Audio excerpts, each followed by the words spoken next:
నా విలువ ఎక్కువ కాదు. ఎవరో నాకు కితాబు ఇవ్వకపోతే నా విలువ తక్కువ కాదు. నేను రాజశేఖర రెడ్డి రక్తం. రాజశేఖర రెడ్డి గారు వైఎస్ రాజశేఖర రెడ్డి గారు అయినప్పుడు ఆయన బిడ్డ వైఎస్ షర్మిలారెడ్డి కాకుండా ఎలా పోతుంది? ఆయన మనవడు రాజశేఖర రెడ్డి గారు మరీ ముఖ్యంగా కోరుకొని మా నాన్న పేరు పెట్టుకుంటాను అని వైఎస్ రాజారెడ్డి అని పేరు పెడితే ఆ మనవడికి ఆ పేరు కాకుండా ఎలా పోతుంది?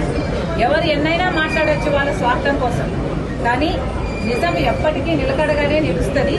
నేను రాజశేఖర రెడ్డి గారి రక్తాన్ని, ఆయన ఆశయాలను కాపాడటం కోసమే ఈరోజు కాంగ్రెస్ పార్టీలో ఇంత గట్టిగా ఆంధ్ర రాష్ట్రానికి వచ్చి పోరాటం చేస్తున్నాం. మీరు ఎన్నైనా మాట్లాడొచ్చు. ఈరోజు పొద్దున చాలా దగ్గరి మనుషులు కూడా చాలా విచిత్రమైన, చాలా బాధ కలిగించే కామెంట్స్ చేశారు.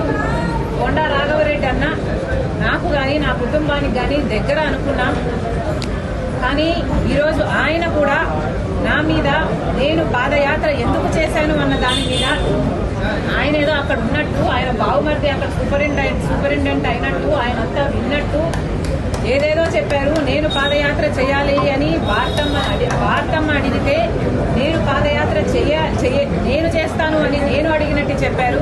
అన్నా కొండ అన్న, మీ సూపరింటెండెంట్ చేత వచ్చి ఆయన ఈ మాట చెప్పించగలరా?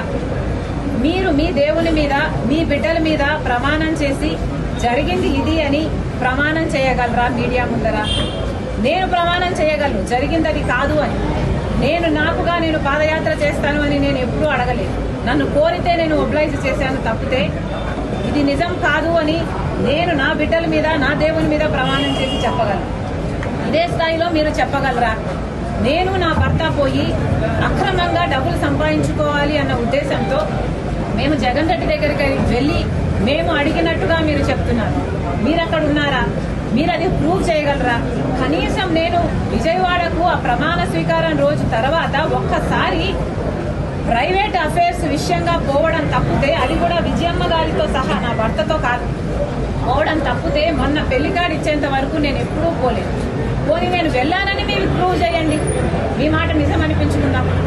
ఎందుకన్నా దేవుడు చూస్తున్నాడు. మీరు నిజాలు నిక్కచ్చిగా చెప్పేట్టుకుంటే మీ విలువ పెరుగుతుంది. కానీ ఒక ఆడపిల్ల మీద అబాండాలు ఇలా వేస్తే, రాజశేఖర రెడ్డి బిడ్డ మీద మీరు అబాండాలు వేస్తే ప్రజలు గమనిస్తున్నారు. దయచేసి ఇలాంటివి చేయకండి. నేనుగా నిస్వార్థంగా పాదయాత్ర చేశా. నిస్వార్థంగా జగన్మోహన్ రెడ్డి గారు ముఖ్యమంత్రి కావాలని కోరుకున్నా. ముఖ్యమంత్రి అయినాక నాకు ఈ పని కావాలని గాని, నాకు ఈ పదవి కావాలని గాని నేను ఏ రోజు కోరిన దాన్ని కాదు. దీనికి సాక్ష్యం మా అమ్మే.